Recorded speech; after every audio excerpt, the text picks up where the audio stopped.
Karina here, your Lucid Living Coach. If you're new to my channel, welcome. I'm an intuitive, transformational astrologist and life coach, and I'm here to give you the energy report for this full moon in Taurus, partial lunar eclipse. I am going to see if I could share my screen with you so I could show you the charts. Yes, I can. Look at me.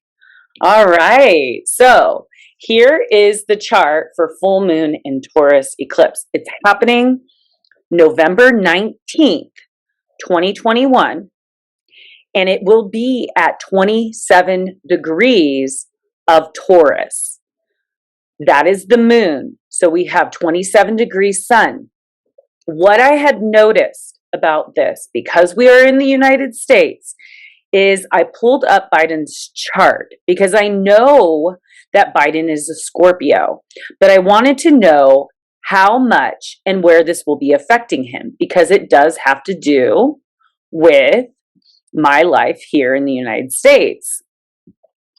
So here's Biden's chart. His birthday is the 20th, the day after this major eclipse.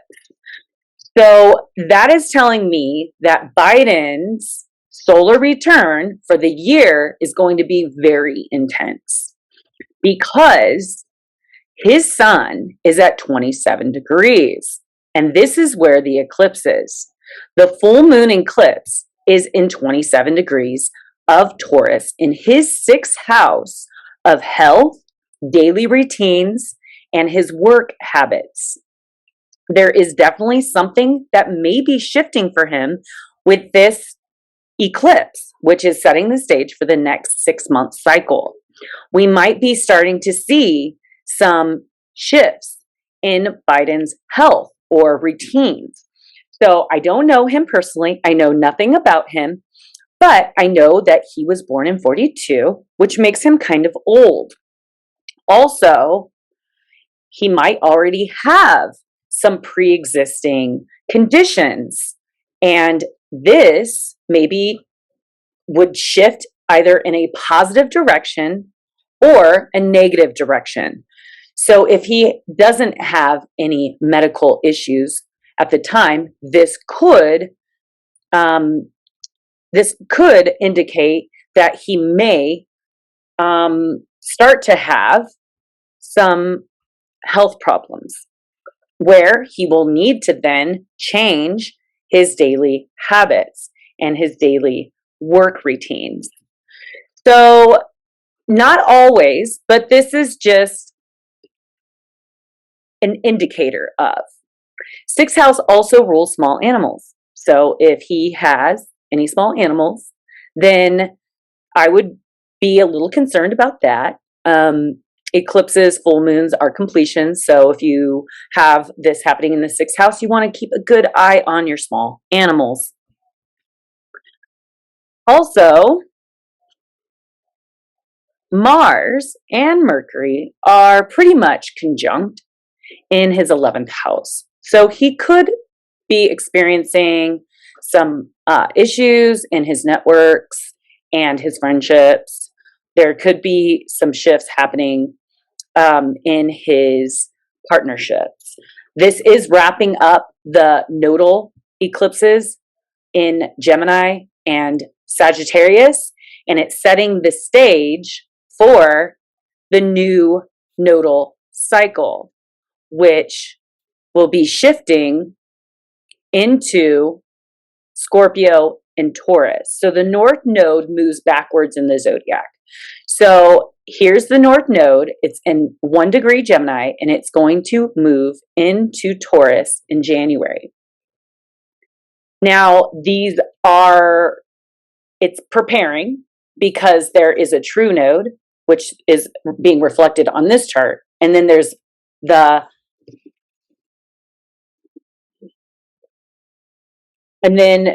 which is the oscillating node. And then you have the node that creates the medium between the oscillation of the nodes.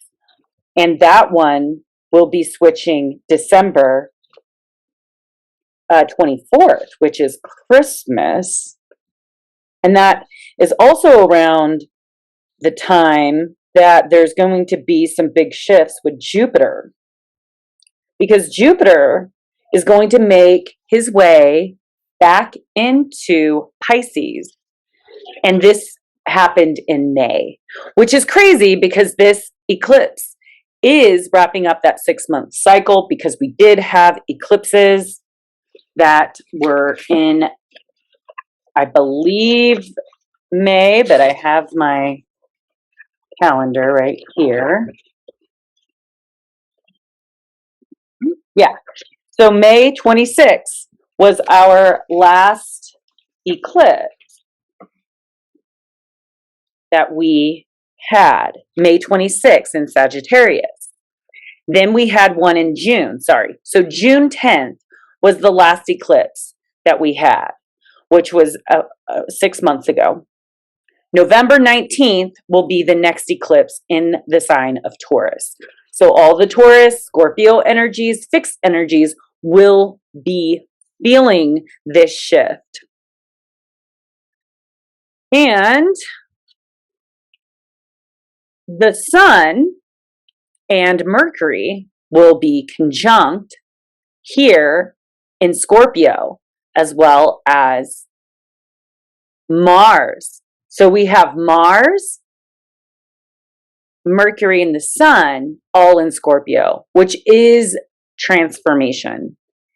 And this, it will be affecting a lot also of Leos, Geminis, Virgos, and Aries. Now, this is the conjunction that is natural stimulation, right? Because the Sun is stimulated, it's very bright, and Mercury is communication and it moves. And when these two get together, our minds can be very busy. They're best friends, right? Leos and Geminis and Virgos are really close, and they can get a lot done together. Scorpio and Taurus is being highlighted in this transit and is setting the stage for what is to come in the next couple years because of the nodes. The things that need to be transmuted and healed is being brought to the surface. And this could be the thing that, or the things that we hide, and the aspects maybe of ourselves that we keep secret, that we don't really share with others.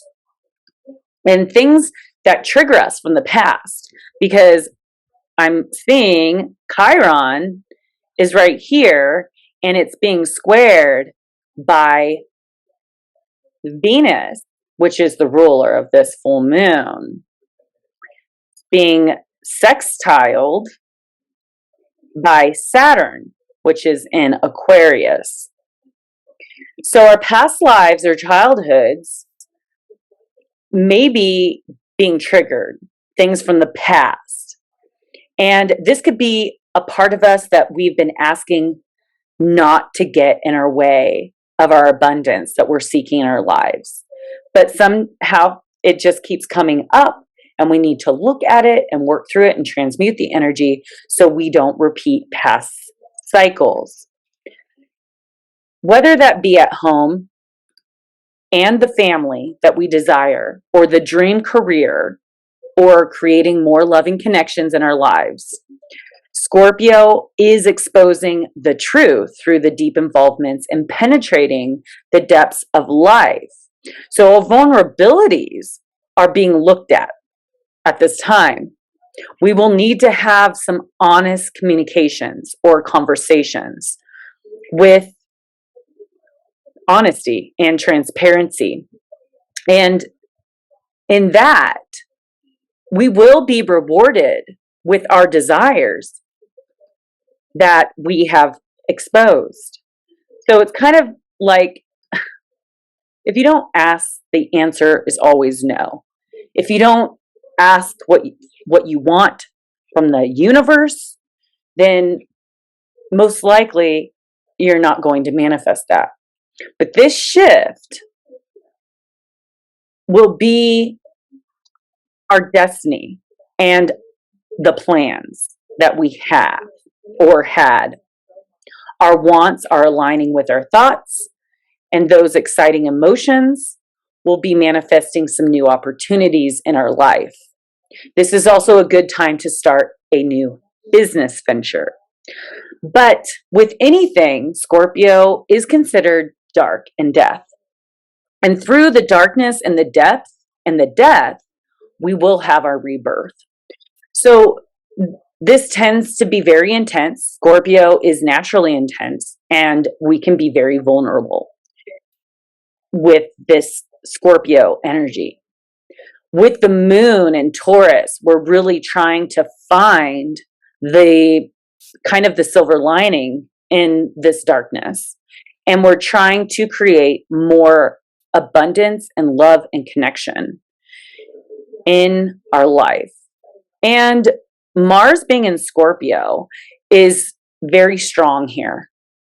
And it's motivated to get what we desire. And so we want to be mindful and careful not to be too aggressive and pushy about the things that we are trying to force happen, because that could be a shadow aspect of trying to control everything and control the outcomes when we're being asked to allow things just to go if they want to go, because we're being aligned with our plan, the divine plan.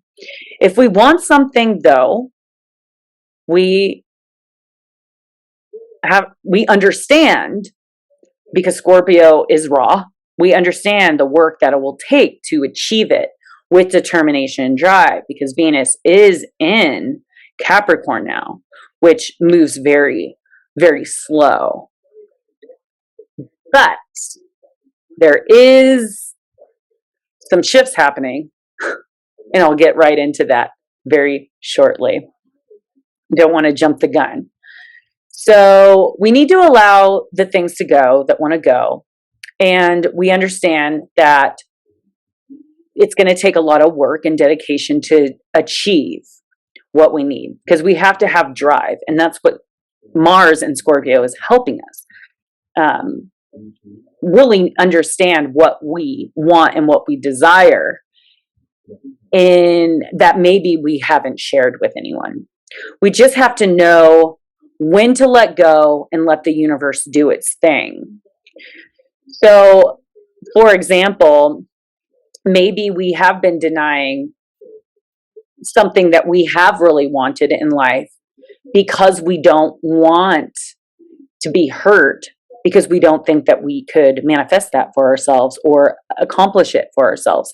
And that has a lot to do with the ego. And that has a lot to do with this Chiron being in Aries, which is healing our ego and trying to heal the ego and have more of a responsible relationship with that aspect. So there is, okay, so during this full moon, Uranus is opposing Mars. So, and the moon. Yeah, Mars. So Mars is opposing Uranus. So this is an explosive opposition, and one that could shift our lives out of frustration, because we could just be ready to blow or pop, right? Because maybe we've been holding in things and stuff like that. Oh, I'm going to turn on this light. I'm drinking cacao too. Ooh, maybe that's better.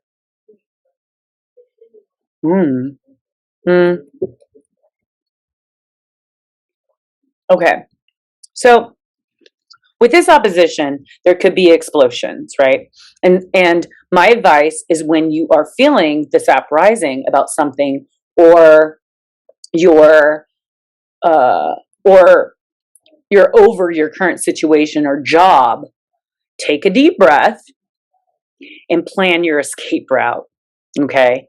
If you are over your current job, for example, start making strategy and planning for your next moves.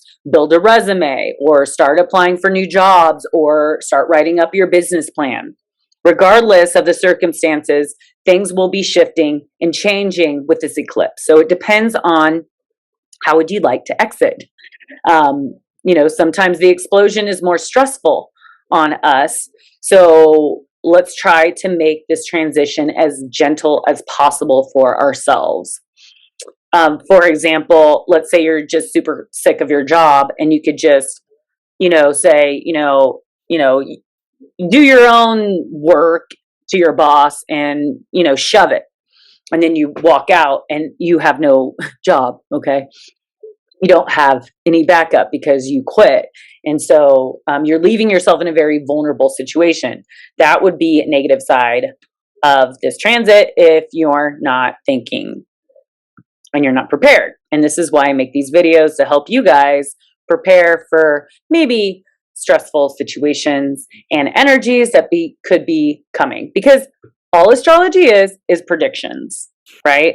Just like meteorologists, we can predict from the past as to what we think that the energy could be bringing forth. However, just because we predict rain doesn't mean there's going to be rain. Sometimes there's no rain. Sometimes there's sunshine. So with Venus being in Capricorn right here, this is the slow and steady. Okay. She likes to initiate forward movement, but she likes the slow process and the steps it takes to arrive at the finish line. So as your emotions are taking a turn suddenly, which you will be happy to finally feel that shift that has been in fruition for a long time now. Because Venus in Capricorn moves very slow, there might be some, let's say, Capricorns or Cancers or that kind of energy that maybe have been thinking about moving forward in a certain path in romance or creativity, jobs, stuff like that. That is finally shifting. Like finally, they're not on the fence and they're really feeling excited for the forward movement now. Okay. There is shifts happening. So we have Venus exactly trine Uranus right here. See at 12 degrees. They're having a little conversation. And their conversation is in harmony.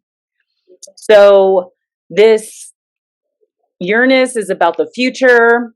It's about our value. It's about Taurus is about the five senses. So things that we could see, touch, smell, taste, feel. And Venus is the ruler of Taurus. And this is, so let's just say as maybe these emotions are taking a turn suddenly, you will be happy to finally feel that shift that has been in fruition for a long time. And because this is the first eclipse in a Taurus for this next nodal cycle. The next one will be in April. So as far as Taurus goes. So eclipse seasons, we usually have two eclipses, a full and a new moon. So this one's the full moon eclipse, and then we're going to have a new moon eclipse December 3rd. Now, we also have a sextile going on from Venus to Mars. So this is really sexy and playful. We'll most likely, if we're in a romantic love situation, then this is a really fun energy and it's getting yourself back out there and open up to love. If you're single, you're more ready and feeling more outgoing like outgoing and talkative and social, because this Mars and Mercury is right by each other. Now, Venus is square to Chiron, and this is positive shifts that could be creating a great deal of healing. And sometimes when we put our ego aside and take a chance at being vulnerable with someone, we can heal our relationships with others and create a healthy relationship with our ego self. And so that's a really positive thing for this eclipse. Now we talk about Pluto and Capricorn, which is right here. Pluto is one of the last outer inner planets that have been transiting Capricorn. We had the south node in Capricorn when we had Saturn in Capricorn and Pluto. That was kind of the trigger to the pandemic. And now and Jupiter and Saturn, that conjunct in December, was bringing forth a new cycle for humanity. And now that the retrogrades are over, Jupiter is starting to move forward again and will re-enter Pisces in December, at the end of December. And Saturn is making his way through Aquarius, which is building of the new world. Pluto is still in Capricorn, exposing the truth of the old systems and structures that have been in place for a long time that need to be reconstructed. And so Pluto's continuing to expose the truth of the system and its corruption, so then we could move forward in creating the new world. And there's going to be a huge transformation in technology, AI, and in turn, it's going to be having a huge impact on humanity. And Pluto and Capricorn is also working on the system of currency, because Uranus is here. This is the future. Okay.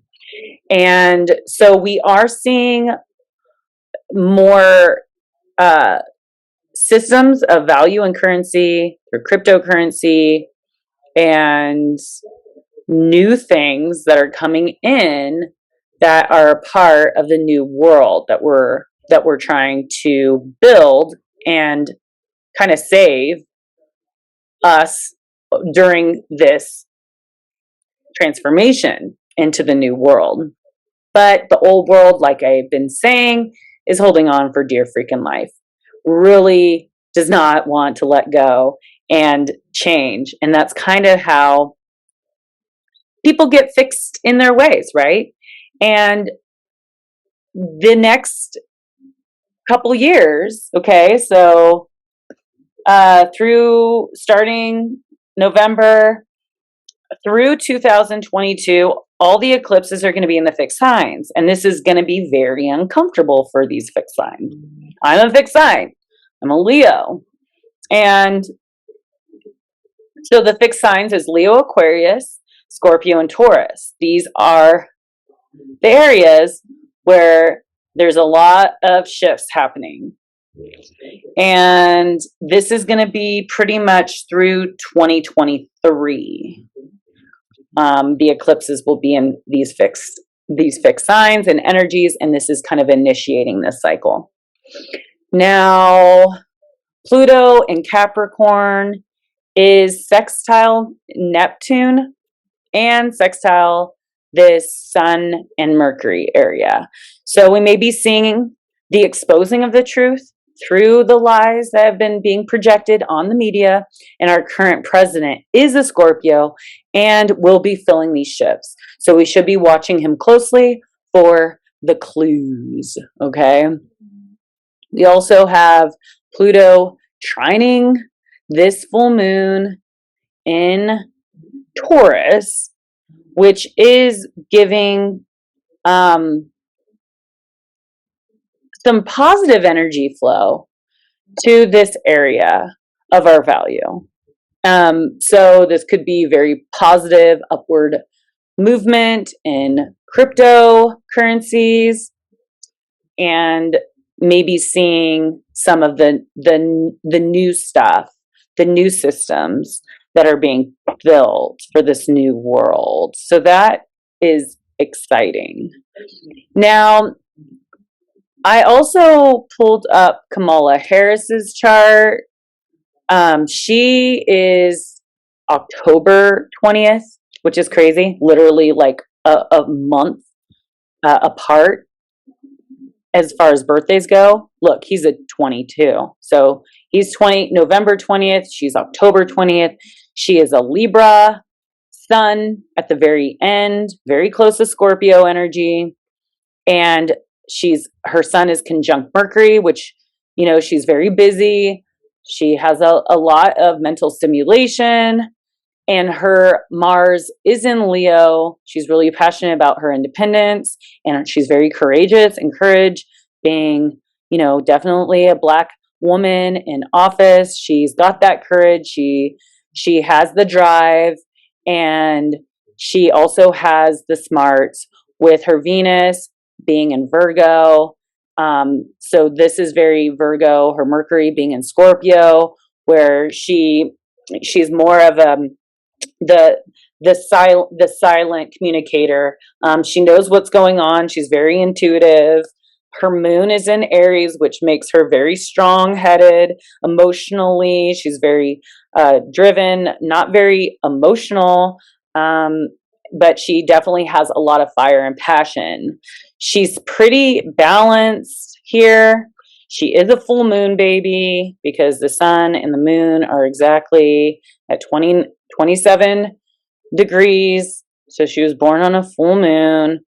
And, and she's kind of used to those challenges and the completions. So if I were to look at the transits coming up, remember the eclipse is in Taurus at 27 degrees. So it's actually like the semi-sextile to the moon, the full moon, which is practically on her Jupiter, which is expanding this area of her chart. Maybe things that are being revealed, that have been hidden. Definitely she could also not be seeing things clearly, kind of maybe the rose-colored glasses on.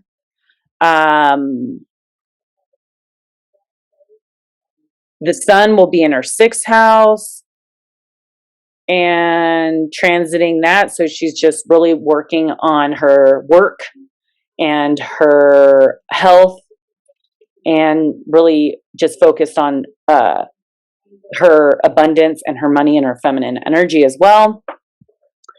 And let's, just for fun, let's look up the United States chart for this eclipse so we can get a little more into that. That might help. U.S. United States Earth. Here it is. Boom.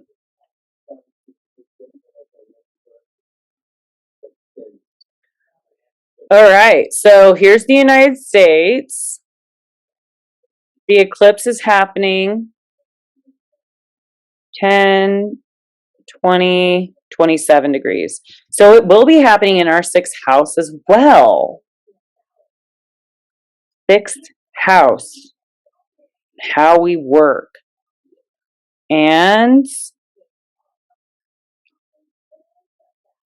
the 11th, 12th house. So it's very similar to Biden's chart. There's definitely going to be some huge shifts in our work industry. It looks like our systems, maybe our hospitals, our gels. Maybe there's going to be some shifts in that area, the way we work, our health. Also, I wanted to bring up, because the eclipse is ruled, sorry,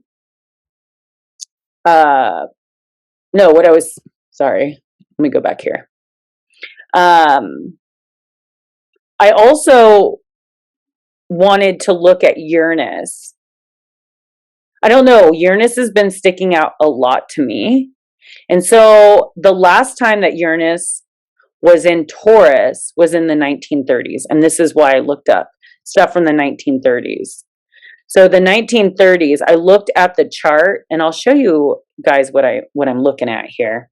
Let's look up the ephemeris.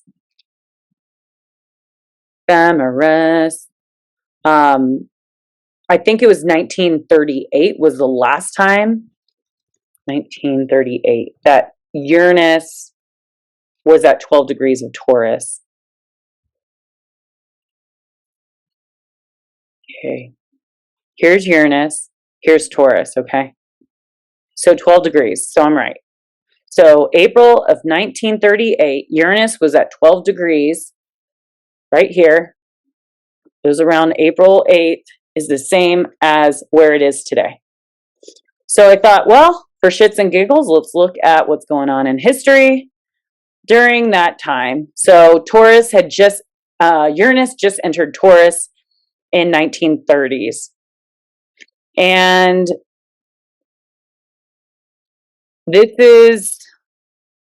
I'm looking at things that pop out that look like, okay, so what had happened in 32? The Great Depression influences economies worldwide, which I'm feeling that we're kind of in that situation because of the pandemic, right?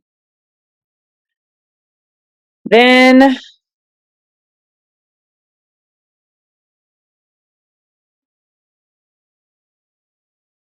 what else?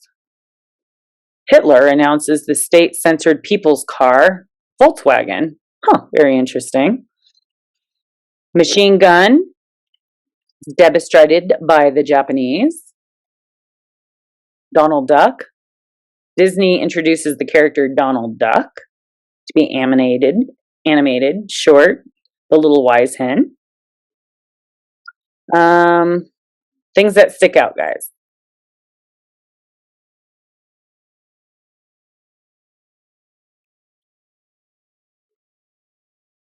The Wealthy Tax Act begins.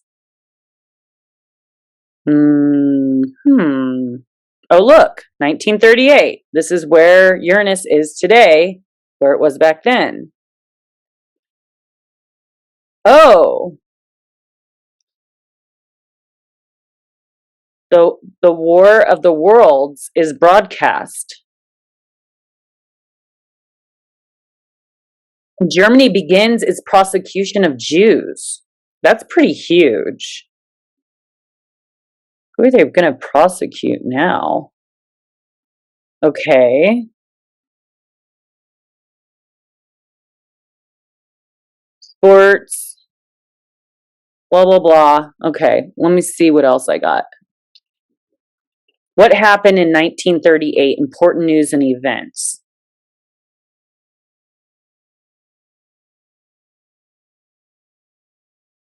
Oh, a vaccine. 1955.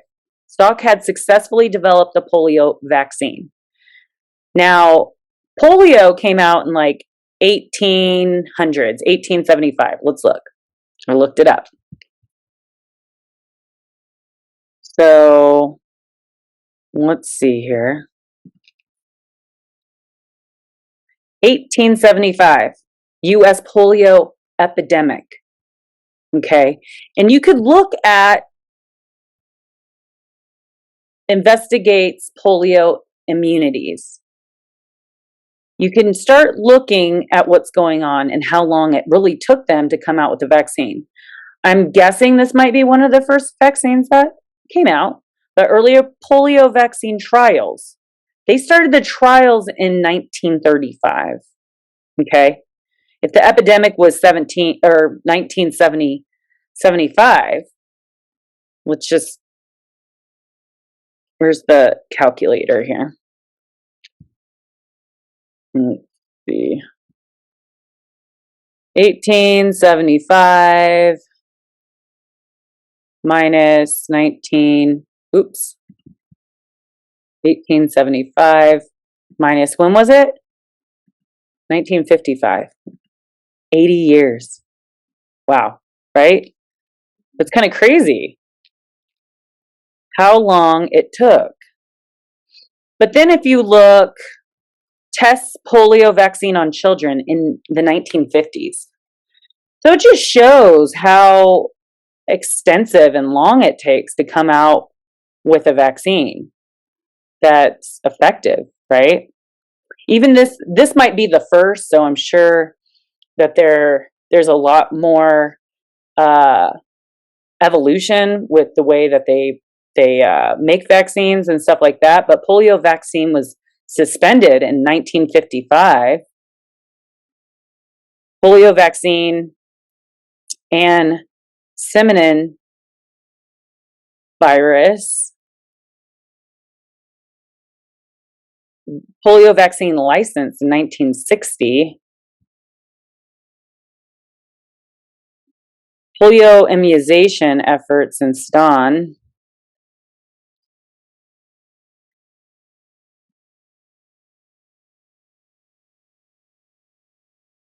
So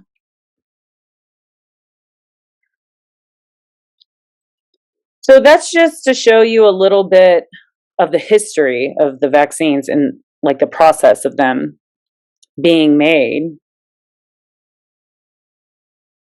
So this guy, he actually tests the polio vaccine on himself. Very brave, right? I'm sure that's not going on today.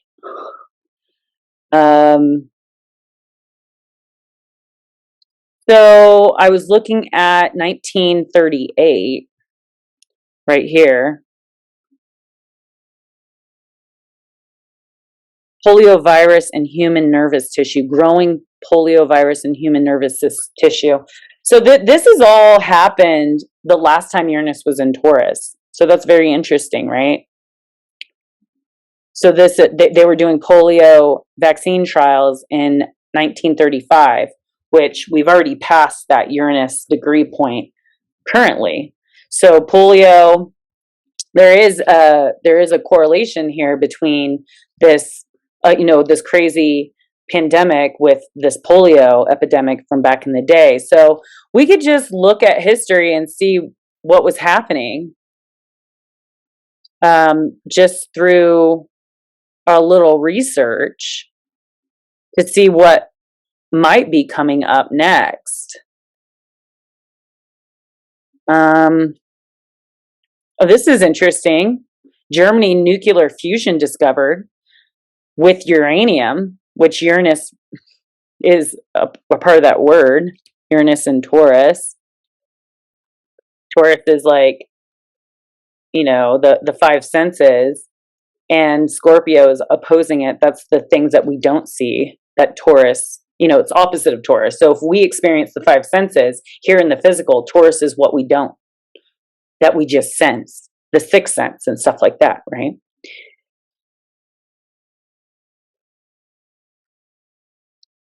There was also a story that I found very interesting about false news that already happened. Oh, Nazi Germany. Yeah, there was some crazy killings of Jews during that time. Oh, the Germany government closes all Jewish businesses. I wonder how things are going to be. It was clear that these actions were building up to the outbreak of the World War II that would start the next year. And the Nazis were also accelerating their prosecution of the Jews that would become the Holocaust and killed millions. All right, so this is scary. I mean, the last time Uranus was in Taurus in this area, it is today, was during this craziness. So we definitely want to keep our eyes peeled as to what's going on outside of just our own communities. And if there is things that are happening that are not cool, we need to be able to speak out and let people know. Social media platforms are censoring a lot of information. And, back in the day, during this time, there was a story right here. I wanted to share this story. So the War of the Worlds. So the War of the Worlds was a radio adaptation of the H.G. Wells novel of the same name. It was directed by feature film genius Orson Welles from the Mercury Theater on the Air radio show on October 30th. This is in 1938. The radio drama began with the announcement to let listeners know that it was not a real news broadcast. However, many listeners missed the disclaimer as they were switching stations from another program. Now, the play was broadcast without commercials and was done in a style that emulated real breaking news reports, creating a realistic feeling to the drama. The reports chronicled an alien invasion of the eastern United States. This was back in 38, so just imagine.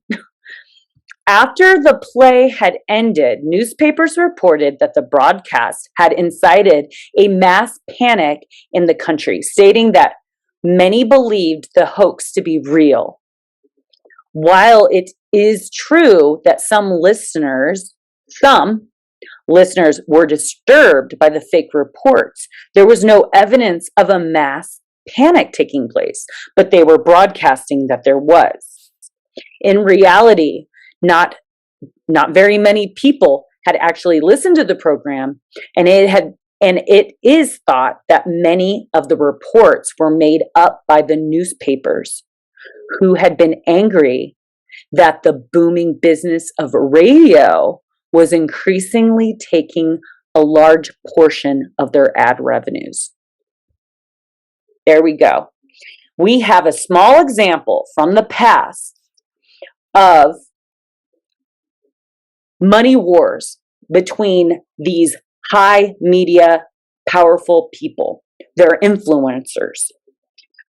The newspapers are influencers because they influence and program what people see, as well as radio broadcasters, okay? Because the TV was not out yet. So what took over the newspapers? Radio. They were pissed. They created fake news to get revenge, right? Because they were angry. They wanted those ad revenues back that the broadcast radio systems were taking from them. What took over the radio? Television. What is now taking over television? Internet, social media. Okay. There are battles going on outside of what we could actually see. We need to not believe everything that we see on TV, in the news, because they are programming our minds to see the way that they want us to see. Media, like I was talking about in my last video, how a media, it filters out information or debris from the air that it thinks that should be filtered out. That's what the media does. It filters out things that it thinks that we shouldn't know, because they're trying to persuade us to think and believe a certain way so their agendas can play out in a certain way. And this could be the agenda of power, money, and so on and so forth. Now let's look at this eclipse a little closer in that area. So Uranus is opposing Mars.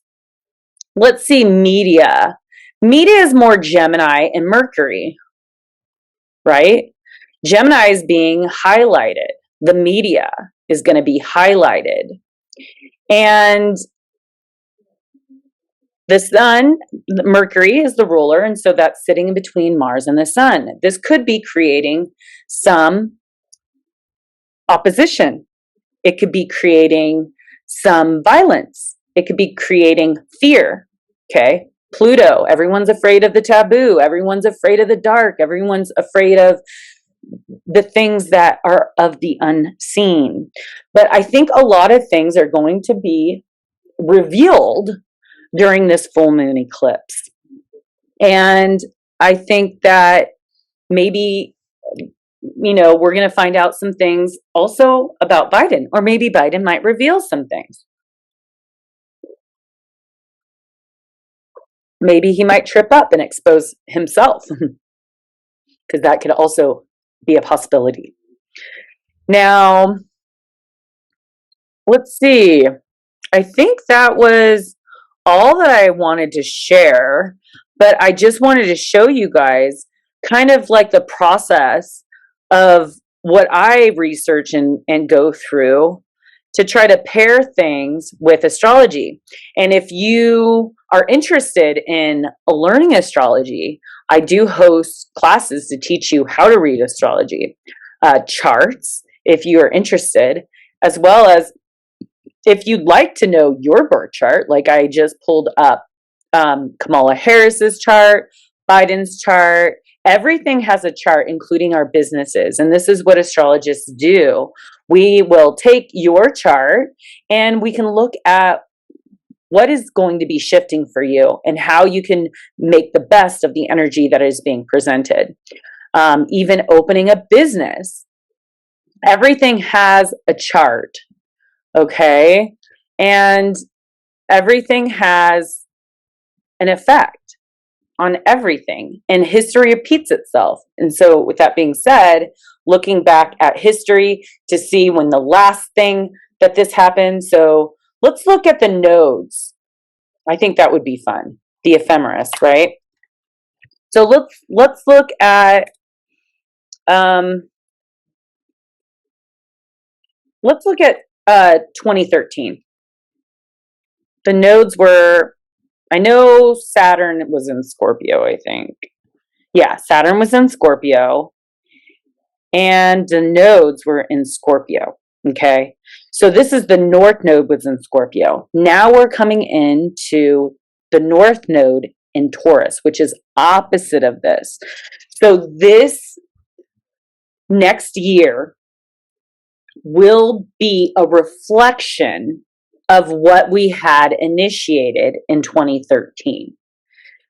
So what were you going through? What were you starting to initiate? What was the new cycle that was being born for you in 2013? Now we could look at another date. Let's see. The North node. Okay, let's just do some math real quick. Okay, let's see. 2021 minus 2013 is 8 years. Okay, 8-year cycle. 2013 minus 8. Let's see in 2005 to see if the North node was in Taurus. Okay.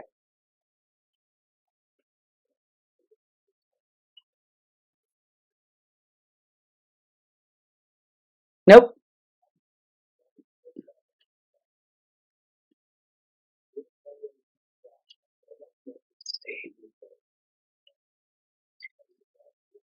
Okay, so it's in Aries. So we want to go backwards. So let's try 2004.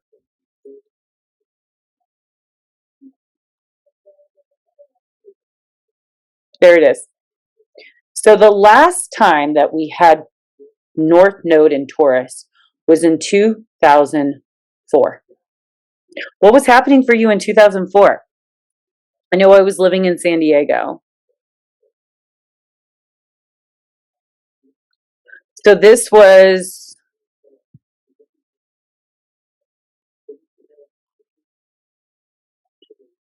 yeah. 2024. So I think it was in December of 2005 is when or 2003. So yeah, let's go back one more. Why not? Why not?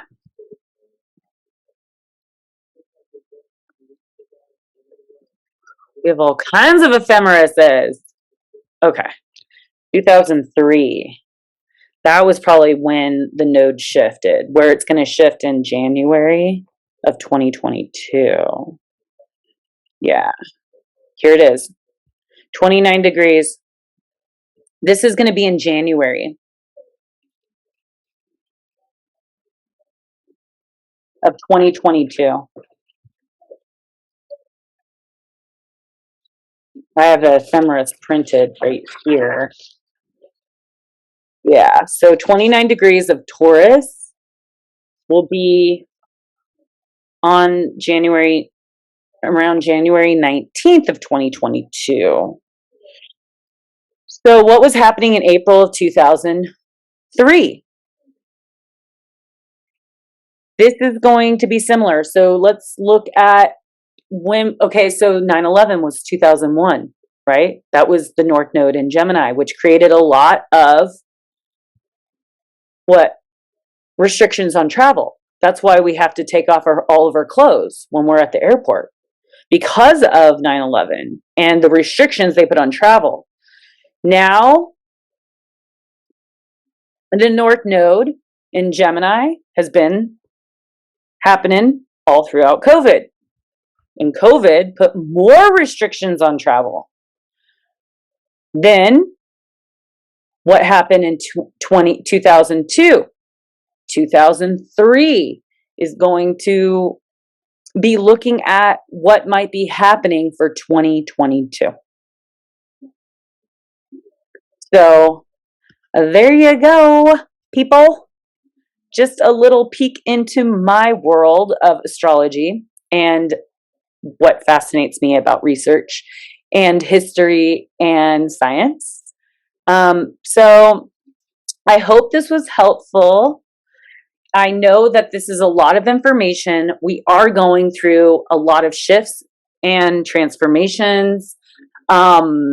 There could be a lot of shortages happening or a lot of scares, which I think that like back in 1938, that article that I read about the fake alien invasions of the East Coast, that they might even start projecting that we have shortages of food, but also alien life. I know that they have been talking about alien life again. These could be things just to create fear and therefore more control. So really keep that in mind. This isn't something new. This is just a repeat in history. I'm sure that we've had problems with shortages and not being able to like trade merchandise and food and products with other countries. This is just something that we might be seeing a little more of because Taurus rules food, agriculture. Uranus is there, which is shocks and surprises. And the eclipses are going to be eclipsing a lot. We might be seeing a lot more earthquakes and maybe floodings and a lot of earth shifts, Gaia shifts. So we want to just keep our eyes on the media and our leaders and using our good old noggin brains and our intuition and our guts to navigate what's really true and how we are going to navigate our lives and shift our lives to be better, where we're more independent from the old systems, that we're creating more abundance and wealth and happiness within our own communities and our families and our pockets. Okay, so if you have any questions, please don't hesitate to write them. I love your comments. I love you reaching out and just let me know if it's been a help for you or if my videos are helping, because that really keeps me inspired to continue making videos. And I really want to make more videos. I've been really shy lately, and I really want to start doing my lives again. And there's just a lot of shifts that are happening in my life as well.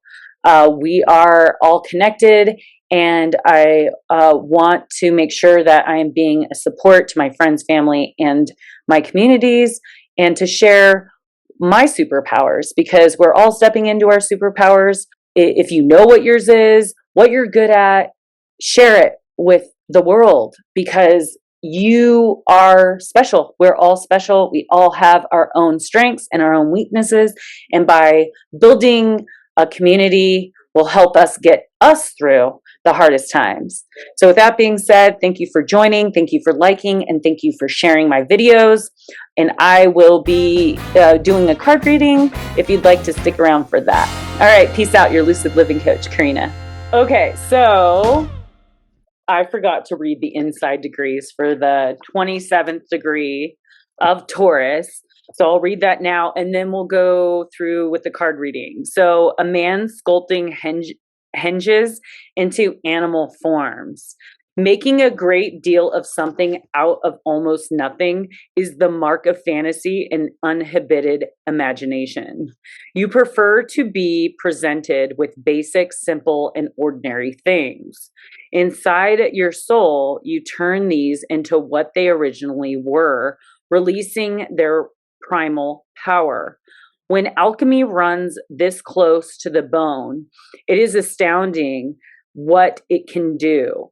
Tackling long-standing knots and obstacles of every kind is sensed as nourishment and opportunity. A sacrificial incarnation can best frame itself in fantasy and imagination, and thereby hug the edge between worlds perfectly. The path here is to stay under while peeking over the top, and to play it as straight as can be, while coming from an irrepressible source that can come through this particular form with flying colors. So that was a pretty deep, and if you can replay it a couple times, it might mean something for you.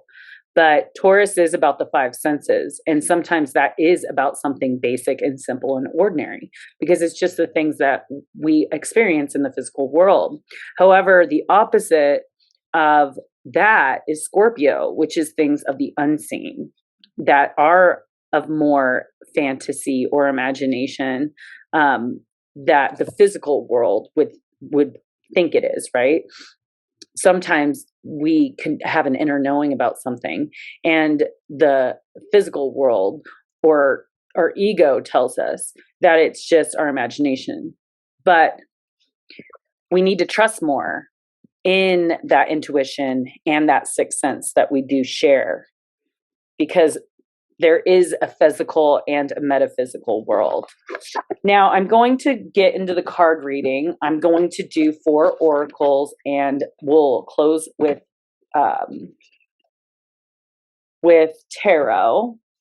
I did bring my new deck, the Mermaid Oracle deck, to share with you guys. So maybe we could do that one first.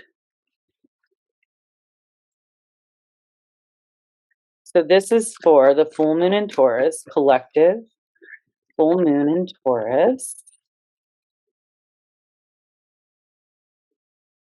Card reading. Okay. The present. So pretty. Gift, treasure, revelation of own value. New nowness. which is kind of cool because this Taurus rules value. So we'll see what this card has to say. It's card number 12, which was the degree of the new moon in Scorpio. Mermaid singing.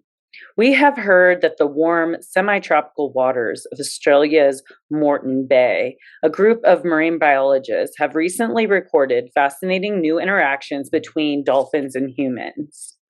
The dolphins of this beautiful place have been for over 10 years now bringing gifts to the biologists, who in turn have fed them in a strictly regulated program. The dolphins have brought to the biologists eels, fish, shells, and pieces of treasure from the sea, refusing to take them back when they are offered to them in a moment of interspecies reciprocity, which is moving and beautiful. And pure communication of sharing and energy exchange. When this card comes to you, you are being shown how the energy is being exchanged in the present moment. So this is very important because Taurus is the physical world, and we are naturally love to help and give. And if we could be of service to someone, right?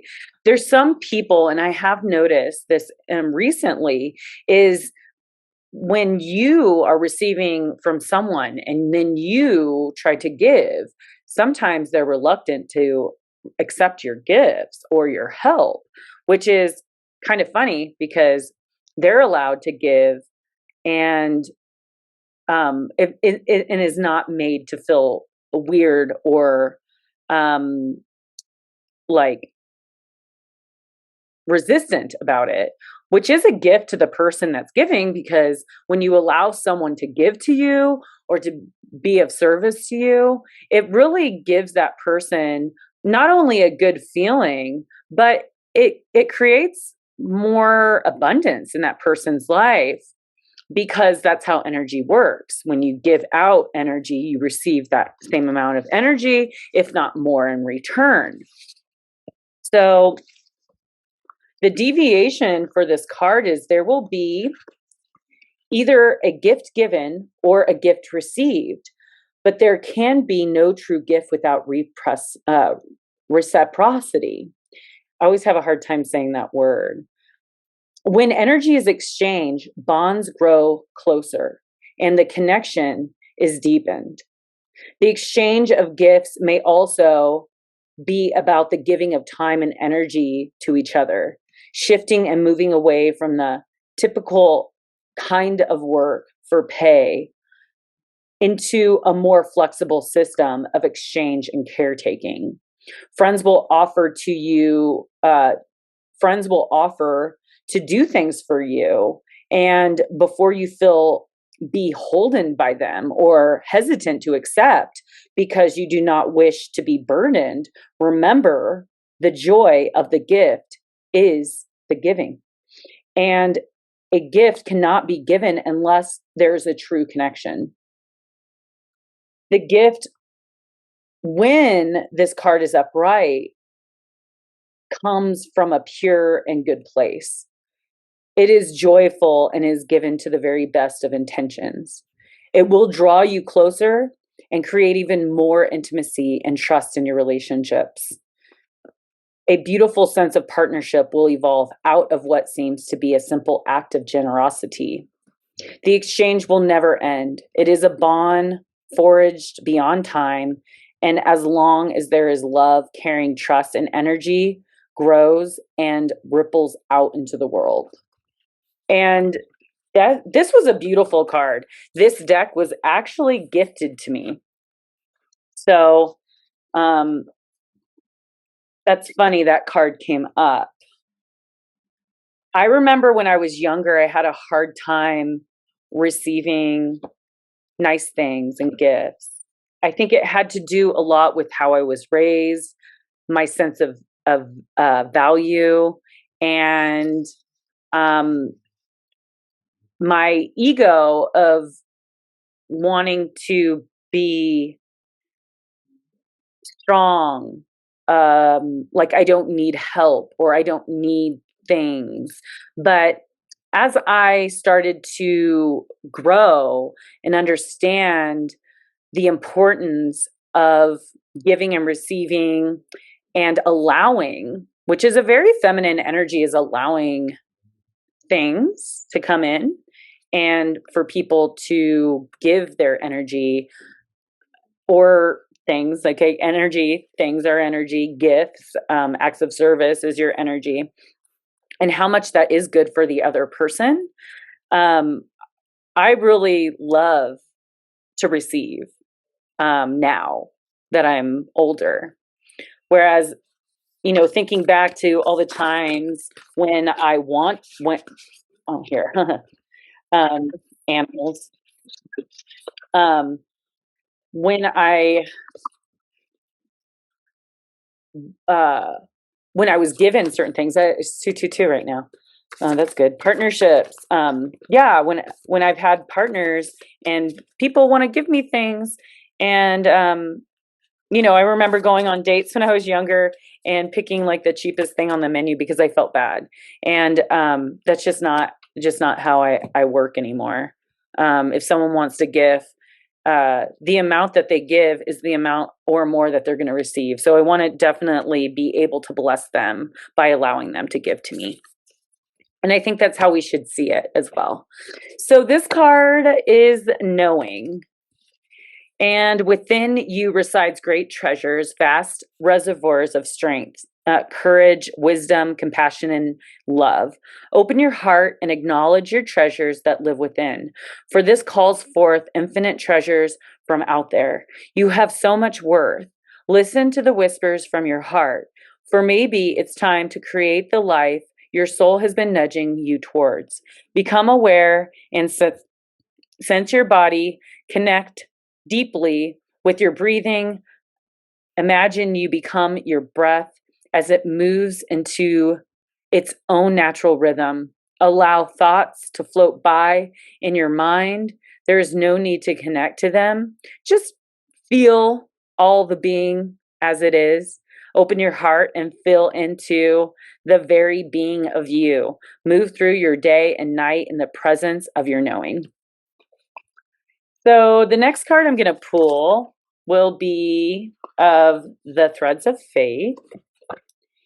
And I love these cards. They're just so beautiful.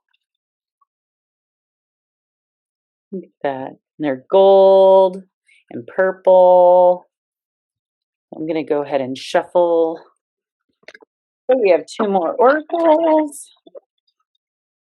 And then we'll end with the tarot. Okay. All right. This is for the full moon eclipse coming up on November 19th for the collective. Be a good thing to focus on. Whoop, there it is. Play. 2 dolphins. Oh my God. That mermaid card just talked about dolphins and their interactions with humans. What? All right. Dolphins is definitely coming out. Dolphins are actually very intelligent. And maybe there's just some intelligence going, like, maybe there's some intelligence at play for this eclipse, this full moon eclipse, really shifting things around, moving the pawns around on the chess table to really bless us. Page 72. Sometimes we're in the midst of some very heavy energy and situations and emotions in our life. But no, this too shall pass. I have it tattooed on the back of my neck because it's something that I feel is very important, is to know that things happen in our life and situations and feelings, but they go. They don't last long. And We just learn and grow from them. So in the process of becoming an adult, many of us have bought into the idea that all the things that we do must have a purpose. But one of the most magical things that we can do is invest in ourselves in something that has no point, to simply act from a place of creation without any desired result or outcome. Feel called to make effort, want to paint or draw, collage, jump on the trampoline, do all of these things and more, but don't do it for the picture, to make money, receive compliments, or for burning calories. This is not to say you shouldn't take pictures, make money, receive compliments, or burn calories. It only means make sure you're partaking in activities where you have zero expectations. Also, you can sometimes bring an activity and then notice its benefits. It may end up becoming an item on your to-do list or something that is no longer considered play. If you still want to do it, please do, but try to do it from a place of play or find something else that is. And that's crazy that this card got picked because the last couple, I'd say the last week and a half, I've been really wanting to do art. And when I went to Hobby Lobby, they had 50% off of their signature canvases, and I bought some. So I have the canvases sitting at home, and I am going to paint. And very shortly, very soon, I've kind of been sketching out ideas of what I want to paint on the bigger canvases, because I do want to paint one to go above my bed. So as far as the dolphin goes, it's an ally for those who have tendency to isolate. Dolphins are incredibly social creatures and are often seen playing with their pods.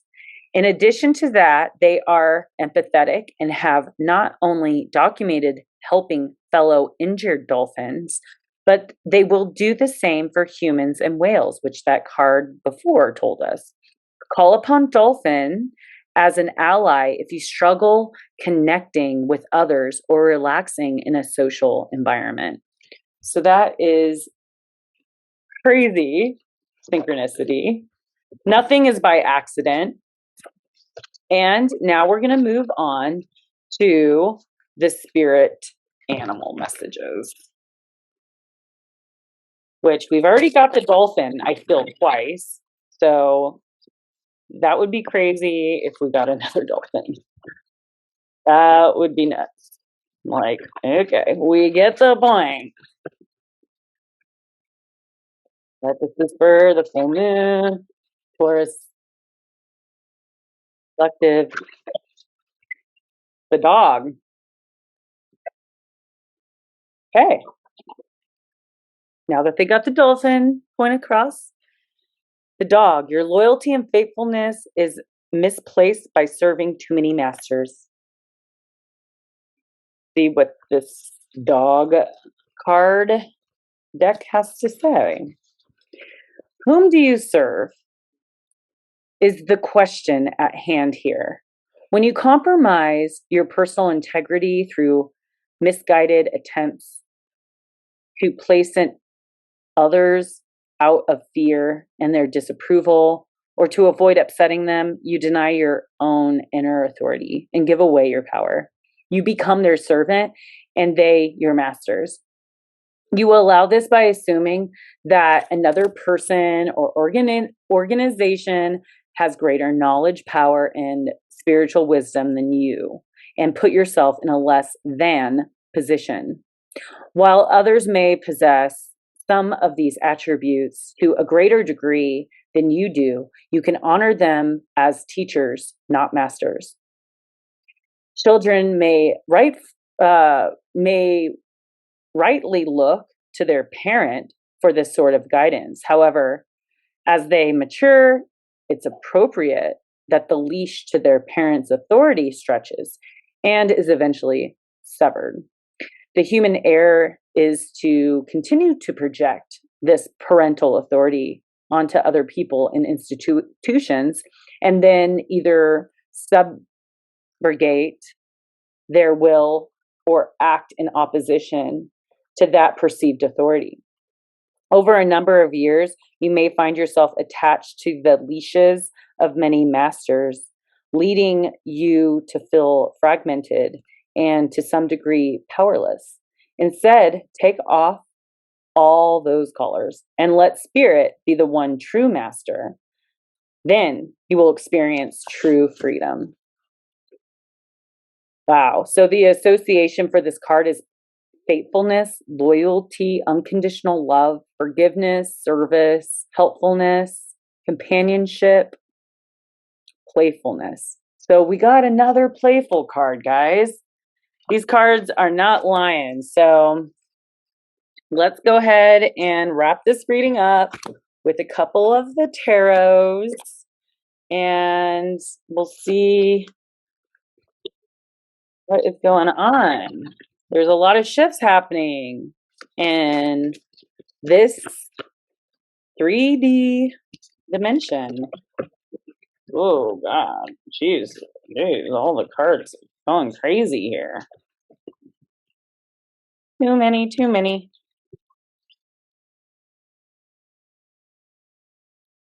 Okay, we got 2 cards. That's good. So we got the Star card, which is Thoth, and the Knight of Pentacles. So the star is Aquarius, which is the Uranus ruled. It's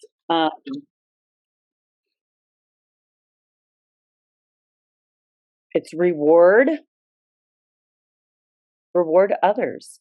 Outcome is good and mutual love.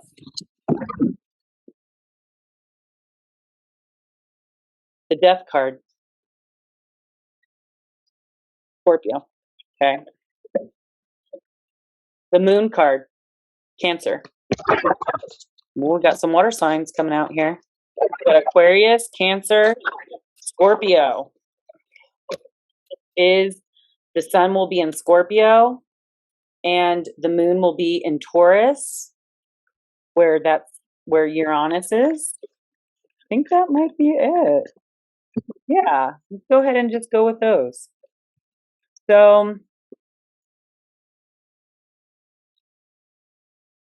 wow. So this is kind of great in a lot of ways, but these two are kind of working together. Okay. So we could either choose to have faith and to be on purpose and be open for new beginnings and renewal, or we could choose to not trust, to have that lack of faith and have disconnection and despair. It's like we have a choice of moving forward and having faith that everything will work out, or hiding out, disconnecting, and being in fear and not trusting oneself. Okay. And this is about hard work. This is about working towards your goals. And like I was saying, in Scorpio, with Mars being in Scorpio, it's which is the Death card came out, which is a Scorpio card, and it's upright. This is saying that we need to work hard. This is self-discipline, but this is boredom as well. This is feeling stuck. And because we want everything to just be perfect or come out perfect. So let's say we're being inspired to play and paint, but we're being held back of our need for perfection. Well, I want this painting to be perfect. Like, I want to make sure that it's planned out and I know what I'm doing and blah, blah, blah. This is about working hard. This is about creating movement, forward movement in our everyday life to work towards our abundance, work towards our goals, work towards our career and legacy that we want to manifest for our life.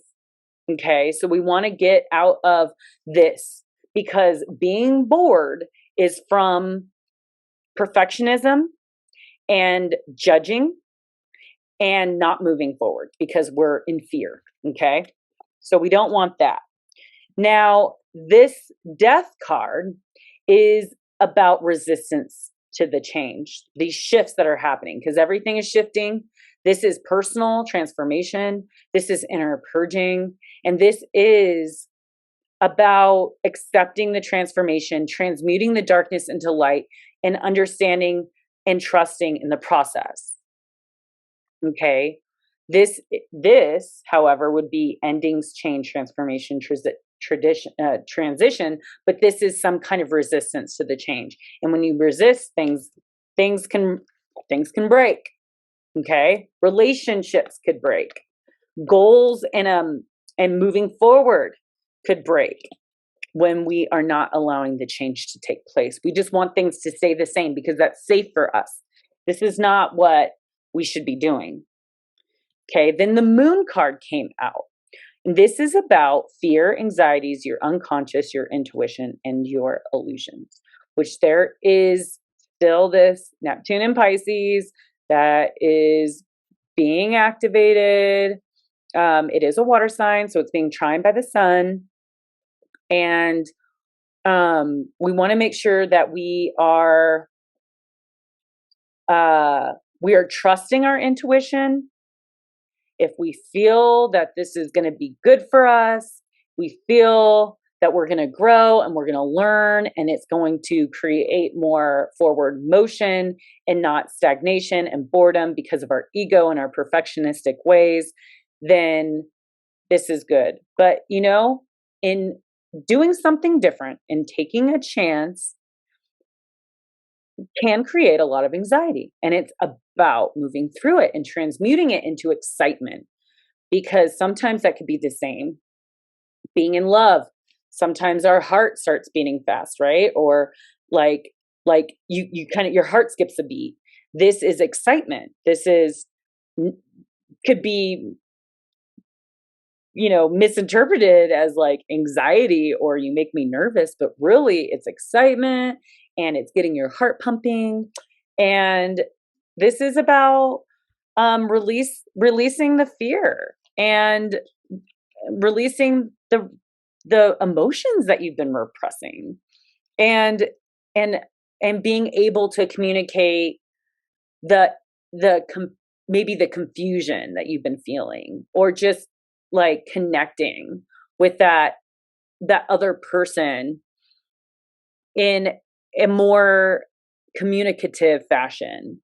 With Mars conjunct Mercury, we are going to be having a lot of things happening up here, and we're going to want to be able to communicate that, because in communicating that can subside some of the anxieties. So with that being said, thank you for joining and sticking through the end of the video and the card reading. I'm glad I could be of service to you. And let me know if you'd like a personal reading. If you don't know your chart, you don't know your moon, you don't know your rising, and you would like help, you can go to my website, www.lucidlivingmovement.com. Click on a consultation or a message. They'll charge you $25, but that is applied to that first session. Okie dokie. Have a good one, and I will talk to you on the other side. Peace out, your Lucid Living Coach, Karina.